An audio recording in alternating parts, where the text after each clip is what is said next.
From the studios of Tucson Business RadioX, recorded in the Stewart Title corporate offices on Broadway, you are now listening to The Mark Bishop Show. And now here's your host, Mark Bishop. And welcome to another show. You know, it seems that small business owners are optimistic and planning for growth in 2020. They're all optimistic, but changes in the U.S. trade policies, increasingly impacting entrepreneurs, have got a few worried, but then again, it seems to be all good news. Checking it out, we got hold of Sharon Miller, who's the head of small business at the Bank of America, and her team is responsible for providing access to capital in the communities we serve, as well as delivering advice and guidance to Bank of America's over 11 million business owner clients. That's some sort of database. Welcome again, Sharon. Mark, thank you so much for having me. Well, according to a new Bank of America study, which goes on all the time with you guys, you're always ahead of the game, it seems, exploring the concerns, aspirations, and perspectives of more than 1,000 small business owners right across the country. U.S. business owners are entering a new decade on a high note, with some, I think it's 82% anticipating year-over-year revenue growth as they close out 2019. So it seems that entrepreneurs are confident about their business prospects with expansion plans, revenue projections, and the important one, intent to hire, remaining strong and steady from last fall. That's all good. It is. It is very positive as we close out, this decade and move into 2020. So we are seeing and hearing from our clients that they're optimistic about the year ahead, and things continue to be very, very strong across the local communities we serve. And I think one important data point around that is consumer spending in the United States.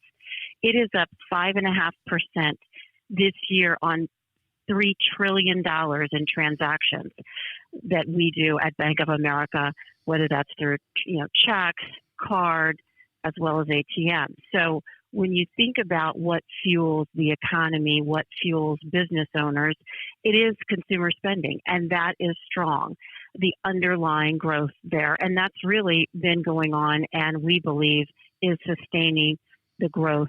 And as we move into the new decade, we have momentum and behind us. Yeah, well, that's all good. Economic outlook, concerns and growth expectations, the hot button issues, of course, healthcare costs, tax reform and trade.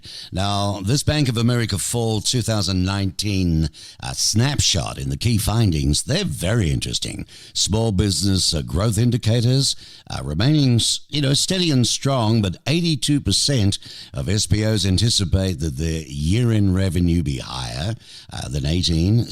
69% plan to expand in the year ahead, and 58% expect their revenue will increase in 2020. Next 12 months, they plan to hire 24% of them, and 12% of them intend to apply for a loan next year. So you must all be sitting around the table patting each other on the back or something.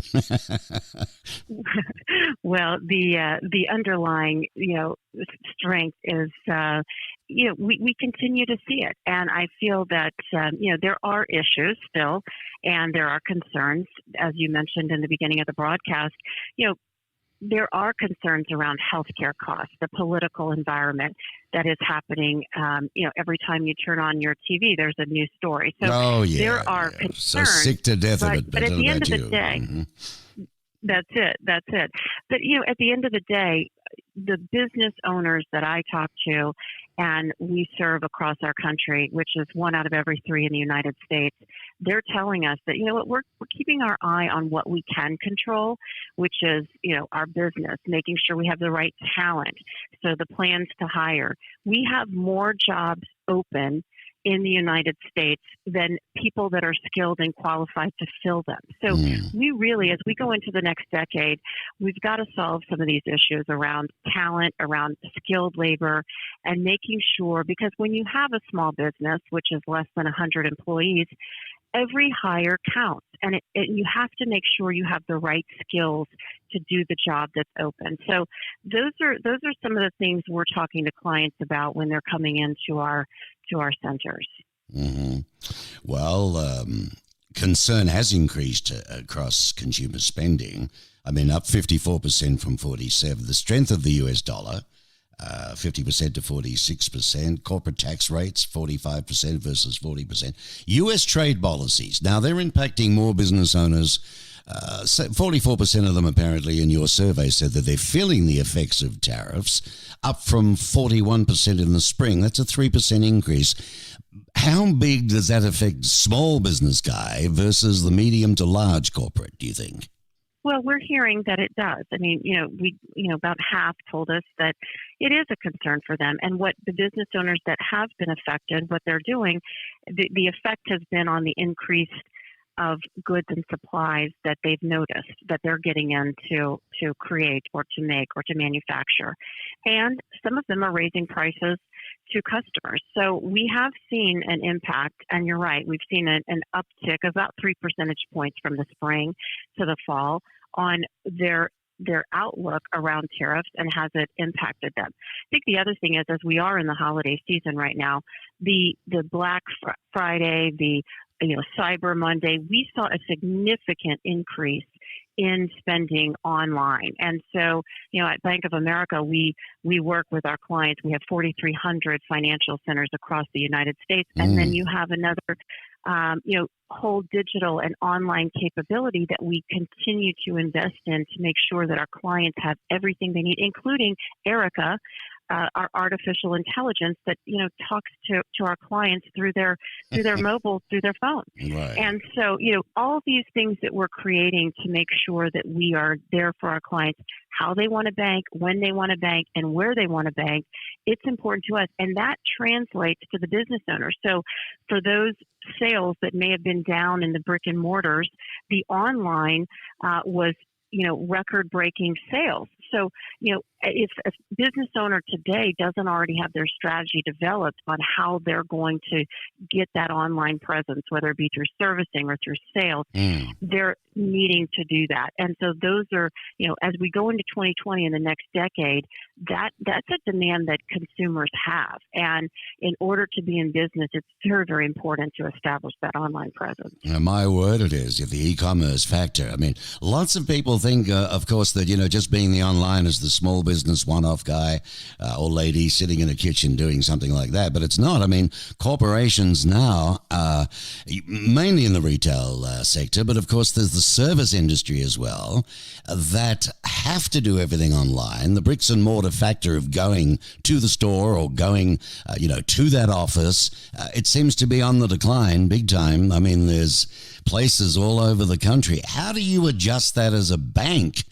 Well, you just mentioned it, I guess, with all your artificial intelligence, but how do you handle it, noticing all your small business clients, having to go across to IT, e-commerce, online stuff? Do they talk to you? Do they get more loans to do this? Or, which way do they face it? How do they look at it? Well, we're seeing, it depends on what industry, to your point. But I think that, if you have a traditional brick and mortar, let's say a retailer where you are in a local community, because small business is local. And that's why, too, at Bank of America, we operate in 90 local markets across the United States because, we want to be in the communities we serve with the local businesses. Because what's going on in San Francisco is very different than in Miami and very different than in Dallas. So, we have to be present and local.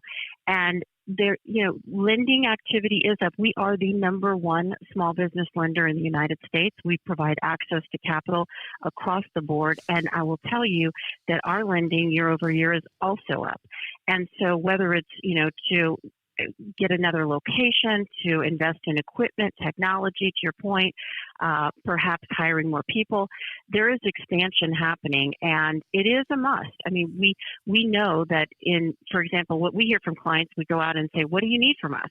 Well, one issue is cash flow. Businesses, the number one reasons why businesses go out of business is because they didn't manage their cash flow properly. So we developed Business Advantage 360, which is a cash flow tool online that they can, access. So we're complementing our 4,300 financial centers, so you can still go in, talk to someone. We call it the high tech, high touch, because people want both. And I don't think we want to be present, we want to be local in the communities, but we also want to give our clients the capability to do things how they want to do it, when they want to do it, where they want to do it, because they're all over the world. Well, you did right. And with Mark Bishop, we're talking with a Bank of America executive, Sharon Miller, and her team is responsible for providing access to capital in the communities all across America, as well as delivering advice and guidance to Bank of America's over 11 million business owner clients. So let me ask you this, Sharon. How would you describe the current small business market environment, and how are business owners really feeling now, heading into the new decade? They're entering the new decade on a high note. I feel that, we have, the data points to not just how people are feeling, because yes, 82% tell us their year-end revenue is going to be higher than it was in 18. They plan to expand in the year ahead. All of that, those are some significant data points. But I'll tell you that underlying fuel is around consumer spending. And again, we are up at Bank of America 5.5% year on year on $3 trillion in transactions. And so consumers are spending. That is fueling the economy, that fuels business owners, and really points to a sustainable long-term growth. So as we turn the page, and we're in the holiday season now, we've seen record sales online for retailers as the results begin to come out. We're seeing growth, and when people are spending, when they're confident, and the local community, we're also hearing from business owners, I'm more confident about my local community than I am national, which is, they're closer to home. They have more control there. Well, that's a good thing. That's a good thing. Yeah, it is a good thing. It is a good thing. So we are definitely ending this decade on a high note. It's interesting to see, though, 66% of the small businesses, they say that their business is facing challenges during the holiday season, including balancing work, personal commitments, creating, customer demand, keeping up, doing the right thing, and keeping prices competitive. Now, stress levels come into any business owner. We're all small. I'm a small business owner. We're all battling to make a buck, but we're trying to spend more time for self-care. And take a vacation when you can, a little bit more time maybe with family and friends, because you need a balance, don't you, Sharon?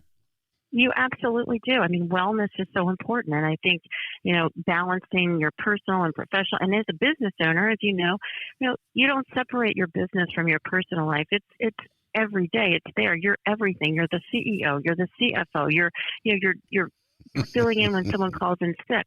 You're doing it all, and so it's very stressful. But it's so inspiring to be able to hear stories and watch businesses grow and understand what happened. They're not just changing lives of the people that work for their business, but they're changing communities. And when they're successful, so are we. So it's very, very inspiring. And a lot of businesses, retailers in particular, they're making most of their money in this time of year. This is their busiest time of year, so it is harder to take time or vacation, but you always have to take time for yourself. Well, you do. There's lots of issues out there, but the strength, again, it always comes back to the economics. People are spending this and that. Trade policies, okay, we touched on that. How about business owners that you're getting back from your database? How are they feeling overall with the holiday season? Are big expectations for a big Christmas or vacation period, holiday time? Or do they think it's just going to be, even a little bit? No, we're seeing growth in the holiday spending season year on year. So business owners are generally feeling good about, what's happening, especially retailers and restaurants. There's generally more activity as you go into cities. People are eating out more. They're having holiday parties. There's a lot of activities going on across the country. Yeah, it's good. That's good. And of course, you're over the East Coast. I'm way over West. We have a lot of visitors this time of year. They come down for our warm weather, of course, from, Canada and the Midwest and even over East. And our snowbirds, we friendly call them. But still. That's right. That's All right. So your leadership, I mean, you're often on national and local TV and radio, lots of interviews that you do discussing small business issues, advocating for the nation's entrepreneurs, because, you know, the old saying is they're the engine that drives the United States economy. What are the most common things or fears that you get from people with your experience on your travels? Well, you know, the one, I mean, healthcare costs, that's something that always comes up. How do I provide the right benefits for my employees to attract the right employees? But I also, I mean, I think more and more as we, you know, people want to hire further, I think the skilled labor topic, it comes up a lot. I want to hire, I can't find the right talent. And so then we have to start working with entrepreneurs to say, well, what benefits do you have? Because you're in competition for those jobs, whether you're competing against big companies, small companies, but employees, prospective employees, they want benefits, they want health care, they want access to retirement plans. And these are the conversations we're having more and more, because as a small company, it can be, you know, expensive to put that into place. And so we have worked, we've got the benefit of our partnership with Merrill Lynch, where we are able to help provide those types of retirement plans on a scale that makes sense for, you know, the smaller business. And that's a differentiator for a business to be attracting the right talent. So those are the conversations we have. It's around, you know, how do I get the best people? Because in 100 or less employees, every employee counts. How do I make sure that I've got the right skills? How can I expand? Is it time to expand? Should I access capital? You know, should I not? How do I make sure I've got my online presence? Because that's going to amplify what I have in the local community. So, you know, these are some of the things. Political environment, of course, it's on the minds. But, you know, there's really not a lot that we can change about that. And so, I mean, I think we can over time, but there's always going to be something. There's going to be an election. There's going to be, you know, tariffs. These happen. We've been around for 200 years, and we've been through a lot of cycles with clients. And so we've been there for them then, and we're going to continue to be there for them, you know, throughout the next, you know, however long, 200 more years and beyond. But I feel like we're here partnering and want to make sure that we're helping the local communities drive growth. Well, there's no doubt about you, Sharon. You're committed to fostering a diverse and inclusive environment within the company. You've been an active executive leader of Bank of America's Diversity and Inclusion Council, but you've also served on Merrill Lynch's Director Advisory Council to Management, held numerous market leadership roles throughout the country, and even with United Way there, with the March of Dimes and Communities in Schools. I guess you learned a lot from that. I have. And, you know, to me, fostering a diverse workforce, I mean, I think it's more than just diversity. When you think about, okay, we all bring in different perspectives, but the real thing is inclusive. Are you fostering an inclusive environment? Because you can have diversity of gender, of race, of thought, but if you show up to work and you're not open or able to have a conversation, then that's an issue. If you can't speak what's on your mind, if you can't bring your whole self to work, that's an issue. And so, you know, at Bank of America, we foster that environment, and it has been just a tremendous. I've been with the company 23 years, and I'm very proud of all the things we do, not just for our clients, but in the local communities and for each other. And I think when you have the best employee base that can bring their whole self to work and speak up and speak their mind, it's going to get you a better outcome. Of course it does. And that's the kind of environment we have.